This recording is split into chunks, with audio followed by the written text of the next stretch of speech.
ನಮಸ್ಕಾರ ವೀಕ್ಷಕರೇ, ಕಲಾ ಟಿವಿ ಕನ್ನಡ ಚಾನಲ್ಗೆ ಸ್ವಾಗತ. ಫ್ರೆಂಡ್ಸ್, ಇವತ್ತಿನ ವಿಡಿಯೋದಲ್ಲಿ ಚಪಾತಿ ಮಾಡ್ತಾ ಇದ್ದೀನಿ. ಏನಪ್ಪ, ಎಲ್ಲರ ಮನೆಯೂ ಚಪಾತಿ ಮಾಡೇ ಮಾಡ್ತಾರೆ, ಎಲ್ಲರಿಗೂ ಗೊತ್ತಿದೆ ಅಂತ ಹೇಳ್ಬೋದು.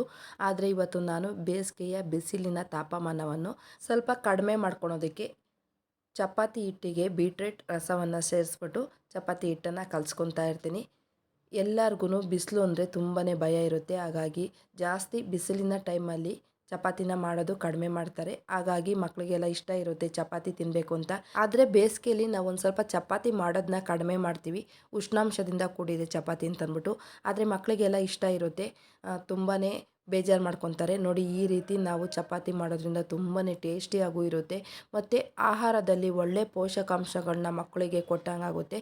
ಹಾಗಾಗಿ ನಾವು ಈ ಬೇಸಿಗೆಯಲ್ಲಿ ಈ ರೀತಿ ಚಪಾತಿ ಮಾಡಿಕೊಡೋದ್ರಿಂದ ಮಕ್ಕಳುಗಳು ನೋಡೋದಕ್ಕೆ ಕಲರ್ಫುಲ್ಲಾಗೂ ಇರುತ್ತೆ ಮತ್ತು ಒಳ್ಳೆ ಆಹಾರವನ್ನು ನಾವು ಕೊಟ್ಟಂಗಾಗುತ್ತೆ. ಒಬ್ಬೊಬ್ಬರು ಬೀಟ್ರೋಟ್ ತಿನ್ನೋದಕ್ಕೆ ಇಷ್ಟಪಡೋದಿಲ್ಲ, ಕಲರೆಲ್ಲ ತುಂಬಾ ಇರುತ್ತೆ ಅಂತ ಅಂದ್ಬಿಟ್ಟು. ನೋಡಿ, ಈ ರೀತಿ ಮಾಡಿಕೊಡೋದ್ರಿಂದ ಚಪಾತಿ ಎಲ್ಲ ಡ್ರೈ ಆಗಿರುತ್ತಲ್ಲ, ತುಂಬಾ ಇಷ್ಟಪಟ್ಟು ತಿಂತಾರೆ ಮತ್ತು ಕಲರು ತುಂಬಾ ಚೆನ್ನಾಗಿರುತ್ತೆ. ಆರೋಗ್ಯಕ್ಕೂ ಒಳ್ಳೆಯದು, ಬಿಸಿಲಿನ ತಾಪಮಾನಕ್ಕೂ ಒಳ್ಳೆಯದು. ತುಂಬ ಸಿಂಪಲ್ಲಾಗಿ ಯಾವ ರೀತಿ ಚಪಾತಿನ ಮಾಡೋದು ಅಂತಂದ್ಬಿಟ್ಟು ನೋಡೋಣ ಬನ್ನಿ ಫ್ರೆಂಡ್ಸ್. ಬೀಟ್ರೋಟ್ ರಸದಿಂದ ಮೊದಲು ನಾವು ಚಪಾತಿ ಹಿಟ್ಟು ಕಲಸೋದಕ್ಕೆ ಬೀಟ್ರೇಟ್ ರಸವನ್ನು ತಗೊಬೇಕಾಗುತ್ತೆ.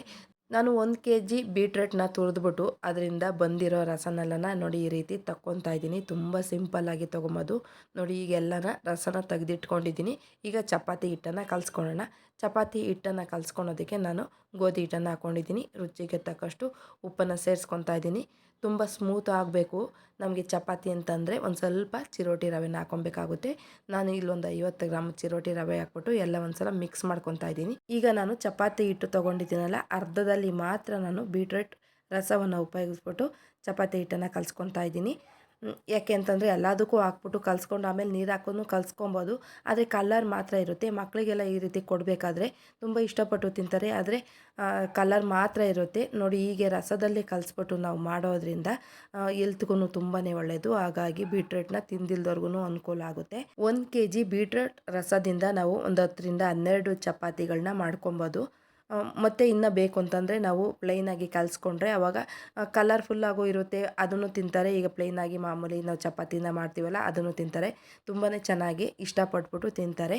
ನೋಡಿ, ಹೀಗೆ ನಾನು ಬೀಟ್ರೇಟ್ ರಸವನ್ನು ಉಪಯೋಗಿಸ್ಕೊಂಡು ಚಪಾತಿ ಹಿಟ್ಟನ್ನು ನಾದ್ಕೊತಾ ಇದ್ದೀನಿ. ತುಂಬ ಚೆನ್ನಾಗಿ ನಾದ್ಕೊಬೇಕಾಗುತ್ತೆ. ನೋಡಿ, ಈಗೆಲ್ಲನ ಒಂದು 5ರಿಂದ 6 ನಿಮಿಷ ಚೆನ್ನಾಗಿ ಹೀಗೆ ನಾದ್ಕೊಬೇಕು. ನಾವು ಚಪಾತಿ ಹಿಟ್ಟು ಕಲಿಸ್ಬೇಕಾದ್ರೆ ನೀರು ಹಾಕ್ಬಿಟ್ಟು ಕಲಿಸ್ತೀವಲ್ಲ, ಯಾವ ಹದದಲ್ಲಿ ಚಪಾತಿ ಹಿಟ್ಟನ್ನು ಕಲಿಸ್ತೀವೋ ಅದೇ ಹದದಲ್ಲಿ ಬೀಟ್ರೇಟ್ ರಸವನ್ನು ಉಪಯೋಗಿಸ್ಕೊಂಡು ಕಲಿಸ್ಕೊಬೇಕಾಗುತ್ತೆ. ಅದೇ ಮೆಜರ್ಮೆಂಟು, ಅದೇ ಹದದಲ್ಲಿ ಕಲಿಸ್ಕೊಬೇಕು. ನೋಡಿ, ಈಗ ಒಂದು ಸ್ವಲ್ಪ ಕಲಸಾದ್ಮೇಲೆ 1 ಸ್ಪೂನು ಎಣ್ಣೆ ಹಾಕ್ಬಿಟ್ಟು ಎಲ್ಲ ಒಂದು ಸಲ ನೀಟಾಗಿ ಮಿಕ್ಸ್ ಮಾಡ್ಕೊತಾ ಇದ್ದೀನಿ. ನೋಡಿ, ಈಗ ಹಾಕೋದ್ರಿಂದ ಸ್ಮೂತಾಗಿ ಬರುತ್ತೆ. ಎಣ್ಣೆ ಇಷ್ಟ ಇಲ್ಲ ಅನ್ನೋರು ಹಾಗೆಯೇ ಒಂದು 10ರಿಂದ 15 ನಿಮಿಷ ಕಲಿಸ್ಬಿಟ್ಟು ಮುಚ್ಚಿ ಮಡಗಿದ್ರೆ ಚೆನ್ನಾಗಿ ಹೊಂದ್ಕೊಳ್ಳುತ್ತೆ ಮತ್ತು ಹಿಟ್ಟೂ ಒಂದು ಸ್ವಲ್ಪ ಸ್ಮೂತ್ ಆಗುತ್ತೆ. ನಾನು 1 ಸ್ಪೂನು ಎಣ್ಣೆ ಹಾಕ್ಬಿಟ್ಟು ನೋಡಿ ಈಗೆಲ್ಲನ ಮಿಕ್ಸ್ ಮಾಡ್ಕೊಂಡಿದ್ದೀನಿ. ಈಗ ಒಂದು ಪಾತ್ರೆಗೆ ಎತ್ತಿಟ್ಕೊತೀನಿ. ನೋಡಿ, ಹೀಗೆ ಪಾತ್ರೆಗೆ ಎತ್ತಿಟ್ಟಾದಮೇಲೆ ಒಂದು ಸ್ವಲ್ಪ ಎಣ್ಣೆನ ಹಾಕ್ಬಿಟ್ಟು ಎಲ್ಲ ಒಂದು ಸಲ ಮೇಲ್ಭಾಗದಲ್ಲೆಲ್ಲನ ಸವರ್ಕೊಬೇಕಾಗುತ್ತೆ. ಆಮೇಲೆ ಒಂದು ಪ್ಲೇಟ್ ಮುಚ್ಚಿಬಿಟ್ಟು ಒಂದು 10 ನಿಮಿಷ ಆದಮೇಲೆ ನಾವು ಚಪಾತಿನ ಹಾಕ್ಕೊಬೋದು. ನೋಡಿ, ಈಗೆಲ್ಲನ ತುಂಬ ಚೆನ್ನಾಗಿ ಸ್ಮೂತಾಗಿದೆ. ನೋಡೋದಕ್ಕೆ ಎಷ್ಟು ಕಲರ್ಫುಲ್ಲಾಗಿ ಕಾಣಿಸ್ತಾ ಇದೆ ನೋಡಿ. ಯಾವುದೇ ಫುಡ್ ಕಲರ್ ಹಾಕಿಲ್ಲ, ನ್ಯಾಚುರಲ್ ಕಲರ್ ಇದು. ಚಪಾತಿ ಹಿಟ್ಟನ್ನು ನಾವು ಬೀಟ್ರೇಟಿಂದ ಕಲಸಿದ್ರೆ ಈ ರೀತಿ ಬರುತ್ತೆ. ತುಂಬಾ ಚೆನ್ನಾಗಿ ನೋಡೋದಕ್ಕೆ ಕಾಣಿಸುತ್ತೆ. ಮಾಮೂಲಿ ನಾವು ಚಪಾತಿನ ಯಾವ ರೀತಿ ಹರ್ಕೊತೀವೋ ಅದೇ ರೀತಿ ನಾವು ಹರ್ಕೊಬೇಕಾಗುತ್ತೆ. ನಾವು ಒಂದು ಸ್ವಲ್ಪ ಹಿಟ್ಟು ಹಾಕಿದ್ರೂ ನೋಡಿ ಹೇಗೆ ಬೆಳ್ಳಗೆ ಕಾಣಿಸ್ತಾ ಇದೆ. ಅಂದರೆ ಬೀಟ್ರೇಟ್ ರಸ ಅಷ್ಟು ಕಲರ್ ಕೊಡ್ತಾ ಇದೆ ಚಪಾತಿಗೆ. ಒಂದು ಸ್ವಲ್ಪ ಹಿಟ್ಟು ಹಾಕಿದ್ರೂ ವೈಟಿಗೆ ಕಾಣಿಸ್ತಾ ಇದೆ. ನೋಡಿ, ಹೀಗೆ ಚಪಾತಿನ ನಾವು ಯಾವ ರೀತಿ ಹೇಗೆ ಹರ್ಕೊತೀವೋ ಅಷ್ಟೇ ಸ್ಮೂತಾಗಿ, ಅಷ್ಟೇ ತೆಳುವಾಗಿ ಹರ್ಕೊಬೇಕಾಗುತ್ತೆ. ನಾವು ಚಪಾತಿ ಅರಿಬೇಕಾದ್ರೆ ಮಧ್ಯದಲ್ಲಿ ಜಾಸ್ತಿ ಪ್ರೆಸ್ ಮಾಡಿಬಿಟ್ಟು ಅರಿಬಾರ್ದು. ಸುತ್ತ ಹರ್ಕೊಳೋದ್ರಿಂದ ರೌಂಡ್ಗೂ ಆಗುತ್ತೆ ಮತ್ತು ಮಧ್ಯದಲ್ಲಿ ಕಿತ್ತೋಗೋದಿಲ್ಲ. ನಾವು ಮಧ್ಯದಲ್ಲಿ ಅರಿತಾ ಇದ್ದರೆ ಜಾಸ್ತಿ ಕಿತ್ತೋಗೋ ಚಾನ್ಸಸ್ ಇರುತ್ತೆ. ಹಾಗಾಗಿ ಸೈಡಲ್ಲೇ ನಾವು ಜಾಸ್ತಿ ಹರ್ಕೊಬೇಕಾಗುತ್ತೆ. ಆಗ ರೌಂಡ್ಗೂ ಬರುತ್ತೆ ಮತ್ತು ಒಂದೇ ಹದವಾಗಿ ಬರುತ್ತೆ. ಈಗ ತವ ಕಾದಿದೆ. ತವದ ಮೇಲೆ ಒಂದು ಸ್ವಲ್ಪ ಎಣ್ಣೆ ಹಾಕ್ಬಿಟ್ಟು ಚಪಾತಿನ ತವದ ಮೇಲೆ ಹಾಕ್ಕೊಂಡು ಸುಟ್ಕೊಬೇಕಾಗುತ್ತೆ. ಚಪಾತಿ ಕಲಸೋದಕ್ಕೆ ಬೀಟ್ರೋಟ್ ರಸ ಹಾಕಿರೋದ್ರಿಂದ ನಾವು ಒಂದು ಸ್ವಲ್ಪ ಬೇಯಿಸಿದ್ರೇ ಅದು ಎಲ್ಲ ಸೀದೋದಂಗಿರುತ್ತೆ. ನೋಡ್ಕೊಳ್ಳಿ, ಅದನ್ನು ಮಡ್ಚಾಕೊತಾ ಇರಬೇಕಾಗುತ್ತೆ. ತುಂಬಾ ಬೇಗ ಕಲರೆಲ್ಲ ಬಂದಿರುತ್ತೆ, ಅದು ಚಪಾತಿ ಬೆಂದಿರೋದಿಲ್ಲ. ಹಾಗಾಗಿ ನಾವು ಅದನ್ನು ನೋಡಿಕೊಂಡು ಎಲ್ಲೆಲ್ಲಿ ಬೆಂದಿರಲ್ವೋ ಆ ಕಡೆ ಎಲ್ಲನ ಬೇಯಿಸ್ಕೊಬೇಕಾಗುತ್ತೆ. ಚಪಾತಿನ ಯಾವ ರೀತಿ ಅರಿಯೋದು ಅಂತ ತೋರಿಸಿದಾಯಿತು. ಈಗ ಮಡ್ಚ್ಬಿಟ್ಟು ಚಪಾತಿ ಹೇಗೆ ಅರಿಯೋದು ಅಂತ ಅಂದ್ಬಿಟ್ಟು ತೋರಿಸ್ತಾ ಇದ್ದೀನಿ, ನೋಡ್ಕೊಳ್ಳೋಣ ಬನ್ನಿ ಫ್ರೆಂಡ್ಸ್. ಮಾಮೂಲಿ ಚಪಾತಿ ಹಿಟ್ಟನ್ನು ನಾವು ಎಷ್ಟು ಚಪಾತಿಗೆ ತೊಗೊತೀವೋ ಅಷ್ಟು ತೊಗೊಂಬಿಟ್ಟು ಒಂದು ಸ್ವಲ್ಪ ಹರ್ಕೊಬೇಕಾಗುತ್ತೆ. ನೋಡಿ, 2-3 ರೌಂಡ್ ಹರ್ಕೊಂಡ್ರೆ ಸಾಕಾಗುತ್ತೆ. ಈಗ ಅರ್ಧ ಆದಮೇಲೆ ಅದಕ್ಕೆ ಗೋಧಿ ಹಿಟ್ಟು ಹಾಕ್ಬಿಟ್ಟು ಎಲ್ಲ ನೋಡಿ ಕೈ ಆಡಬೇಕಾಗುತ್ತೆ. ಕೈ ಆಡಾದಮೇಲೆ 4 ಕಡೆ ಈ ರೀತಿ ಮಡ್ಚ್ಕೊಬೇಕು. ಮಡ್ಚಾದಮೇಲೆ ಮೇಲ್ಗಡೆ ಒಂದು ಸ್ವಲ್ಪ ಗೋಧಿ ಹಿಟ್ಟು ಹಾಕ್ಬಿಟ್ಟು ಮಾಮೂಲಿ ಚಪಾತಿನ ಯಾವ ರೀತಿ ಅರಿತೀವೋ ಅದೇ ರೀತಿ ಹರ್ಕೊಬೇಕಾಗುತ್ತೆ. ಹೀಗೆ ಹರ್ಕೊಳೋದ್ರಿಂದ ಒಳಗಡೆ ಎಲ್ಲನ ಸ್ಮೂತಾಗೂ ಇರುತ್ತೆ, ತುಂಬ ಚೆನ್ನಾಗಿ ದಪ್ಪನಾಗಿ ಬಬಲ್ಸ್ ಥರ ಎಲ್ಲನ ಚಪಾತಿ ಉಬ್ಬುತ್ತೆ, ಮತ್ತು ಅದೇ ರೀತಿ ಸಾಫ್ಟಾಗಿ ಚಪಾತಿಗಳು ಬರ್ತಾ ಇರ್ತವೆ. ನೋಡಿ, ಈಗ ಅರ್ಧ ಆದಮೇಲೆ ಮಾಮೂಲಿ ನಾವು ಯಾವ ರೀತಿ ಚಪಾತಿನ ಬೇಯಿಸ್ಕೊತೀವೋ ಅದೇ ರೀತಿ ಬೇಯಿಸ್ಕೊಂಡ್ರೆ ಸಾಕಾಗುತ್ತೆ.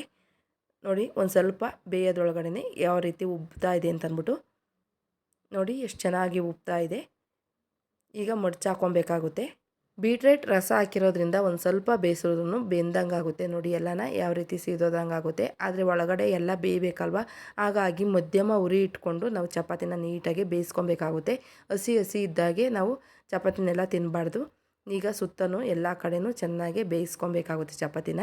ಡೈಲಿ ಚಪಾತಿನ ಯಾವ ರೀತಿ ಅರಿತೀವೋ ಅದನ್ನು ತೋರಿಸಿದಾಯಿತು, ಮತ್ತು ಮಡಚಿ ಅದಕ್ಕೆ ಗೋಧಿ ಹಿಟ್ಟು ಹಾಕ್ಬಿಟ್ಟು ಯಾವ ರೀತಿ ಮಾಡೋದಂತ ತೋರಿಸಿದಾಯಿತು. ಇನ್ನೊಂದು ಸಲ ಮಡಚ್ಬಿಟ್ಟು ಅರಿಯೋದು ಹೇಗೆ ಅಂತ ತೋರಿಸ್ತಾ ಇದ್ದೀನಿ. ಒಂದು ಸ್ವಲ್ಪ ಚಪಾತಿನೆಲ್ಲ ಹರ್ಕೊಂಡಾದ್ಮೇಲೆ ಎಣ್ಣೆ ಹಾಕ್ಬಿಟ್ಟು ಮತ್ತೆ ಅದೇ ರೀತಿ ಮಡ್ಚ್ಕೊಂಡು ಒಂದು ಸ್ವಲ್ಪ ಗೋಧಿ ಹಿಟ್ಟು ಹಾಕ್ಕೊಂಡು ನಾವು ಚಪಾತಿನ ಹರ್ಕೊಬೇಕಾಗುತ್ತೆ. ಎಣ್ಣೆ ಇಷ್ಟಪಡೋರು ಒಳಗಡೆ ಗೋಧಿ ಹಿಟ್ಟು ಬದಲು ನಾವು ಆಯಿಲ್ ಹಾಕ್ಬಿಟ್ಟು ಮಾಡ್ಕೊಬೋದು. ಇಲ್ಲಾಂತಂದರೆ ನಮಗೆ ಇಷ್ಟ ಇಲ್ಲ ಎಣ್ಣೆ ಅಂತಂದರೆ ಆಯಿಲ್ ಬದಲು ಗೋಧಿ ಹಿಟ್ಟು ಹಾಕ್ಕೊಂಡು ನಾವು ಹರ್ಕೊಬೇಕಾಗುತ್ತೆ. ಯಾರಿಗೆ ಯಾವುದು ಇಷ್ಟ ಆಗುತ್ತೋ ಅದೇ ರೀತಿ ಮಾಡ್ಕೊಳ್ಳಿ. ಒಂದು ಸ್ವಲ್ಪ ತವಕ್ಕೆ ಎಣ್ಣೆ ಹಾಕ್ಬಿಟ್ಟು ಮಾಮೂಲಿ ನಾವು ಚಪಾತಿನ ಯಾವ ರೀತಿ ಬೇಯಿಸ್ಬೇಕೋ ಅದೇ ರೀತಿ ಬೇಯಿಸ್ಕೊಂಡ್ರೆ ಚೆನ್ನಾಗಿರುತ್ತೆ. ಮಡ್ಚ್ಬಿಟ್ಟು ಅರಿಯೋದ್ರಿಂದ ಜಾಸ್ತಿ ಬಬಲ್ಸ್ ಎಲ್ಲ ಚೆನ್ನಾಗಿ ಬರುತ್ತೆ, ಮತ್ತು ತುಂಬಾ ಸ್ಮೂತಾಗಿ ಆಗುತ್ತೆ ಚಪಾತಿಗಳು. ಲಂಚ್ ಬಾಕ್ಸ್ಗೆ, ಟಿಫನ್ ಬಾಕ್ಸ್ಗೆಲ್ಲ ನಾವು ಅರ್ದ್ಬಿಟ್ಟು ಹಾಕಿದ್ರೆ ತುಂಬ ಸ್ಮೂತಾಗೂ ಇರುತ್ತೆ. ಅಲ್ಲಿ ಎಲ್ಲ ನಾವು 1-2 ಅವರ್ 3 ಅವರ್ ಎಲ್ಲ ತೊಗೊಂಡೋಗಿ ಇಟ್ಕೊಂಡು ತಿಂದ್ರೂ ಸ್ಮೂತಾಗಿರುತ್ತೆ. ಆ ರೀತಿ ಮಾಡಿಕೊಡ್ಬೋದು. ಇಲ್ಲಾಂತಂದರೆ ಮನೇಲಿ ಆವಾಗಲೇ ಅರ್ದಿದ ತಕ್ಷಣ ತಿಂತಾರೆ ಅಂತಂದರೆ ನಾವು ನಮ್ಮ ಮೊದಲನೇ ಸಲ ನಾನು ಯಾವ ರೀತಿ ತೋರಿಸಿನೋ ಅದೇ ರೀತಿ ಹರ್ಕೊಂಡ್ರೆ ತುಂಬಾ ಟೇಸ್ಟಿಯಾಗೂ ಇರುತ್ತೆ, ಚೆನ್ನಾಗೂ ಇರುತ್ತೆ.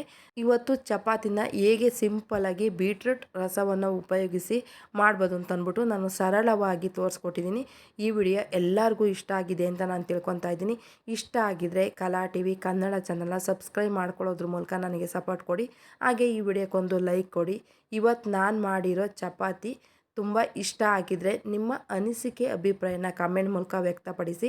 ನಿಮ್ಮ ಕಮೆಂಟ್ಗೋಸ್ಕರ ನಾನು ಕಾಯ್ತಾ ಇರ್ತೀನಿ. ನಿಮ್ಮ ಬಿಡುವಿಲ್ಲದ ಸಮಯದಲ್ಲಿ ಬಿಡು ಮಾಡಿಕೊಂಡು ಈ ಚಾನಲ್ನ ಓಪನ್ ಮಾಡಿ ನೋಡಿದ್ದಕ್ಕೆ ಧನ್ಯವಾದಗಳು. ಫ್ರೆಂಡ್ಸ್, ಒಂದು ವಿಷಯ ಹೇಳೋದು ಮರೆತೆ, ಬೀಟ್ರೇಟ್ ರಸ ತೆಗ್ದಾದ್ಮೇಲೆ ಬೀಟ್ರೇಟ್ ಇರುತ್ತಲ್ಲ ಅದನ್ನು ಪಲ್ಯ ಮಾಡ್ಕೊಬೋದು. ಅದೇನೇ ನಾನು ಪಲ್ಯ ಮಾಡಿರೋದು. ಈ ಬಿಸಿಲಿನ ತಾಪಮಾನವನ್ನು ತಪ್ಪಿಸ್ಕೊಳ್ಳಲು ಆದಷ್ಟು ನಾವು ನೀರಿನಂಶ ಉಳ್ಳ ತರಕಾರಿಗಳನ್ನ ಉಪಯೋಗ ಮಾಡೋದು ತುಂಬಾ ಒಳ್ಳೆಯದು. ಫ್ರೆಂಡ್ಸ್, ಈ ವಿಡಿಯೋ ನಿಮಗೆ ಇಷ್ಟ ಆಗಿದೆ ಅಂತ ನಾನು ತಿಳ್ಕೊತಾ ಇದ್ದೀನಿ. ನಿಮ್ಮ ಬಿಡುವಿಲ್ಲದ ಸಮಯದಲ್ಲಿ ಬಿಡು ಮಾಡಿಕೊಂಡು ಈ ಚಾನಲ್ನ ಓಪನ್ ಮಾಡಿ ಕೊನೆವರೆಗೂ ನೋಡಿದ್ದಕ್ಕೆ ಧನ್ಯವಾದಗಳು. ಮತ್ತೊಂದು ಹೊಸ ರೆಸಿಪಿಯೊಂದಿಗೆ ಮತ್ತೊಮ್ಮೆ ಸಿಗೋಣ. Thank you friends.